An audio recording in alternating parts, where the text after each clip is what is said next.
Welcome to the Slop Temple. We pray this video helps. You'll start by getting essential permissions and the right keyboard active. First, open Settings and confirm Samsung Keyboard is selected. This gives you instant access to voice features. Next, go to Apps Samsung Keyboard and enable microphone permission so the system can capture speech. Finally, test the microphone quickly. Speak a short sentence into the phone to verify input.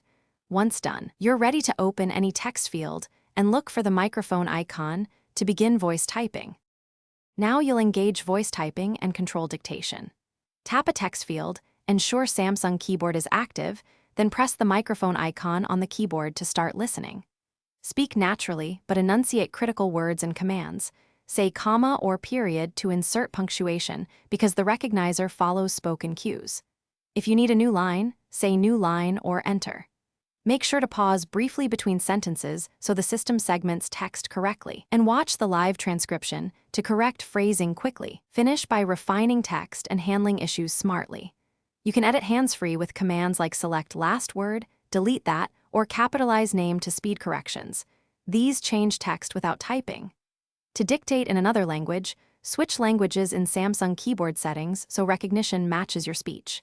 If voice typing fails, make sure network or on-device recognition is enabled, reboot the phone, update Samsung Keyboard, or clear its cache. Doing these fixes usually restores functionality quickly, so you can. Thanks for watching. Consider subscribing if we helped you.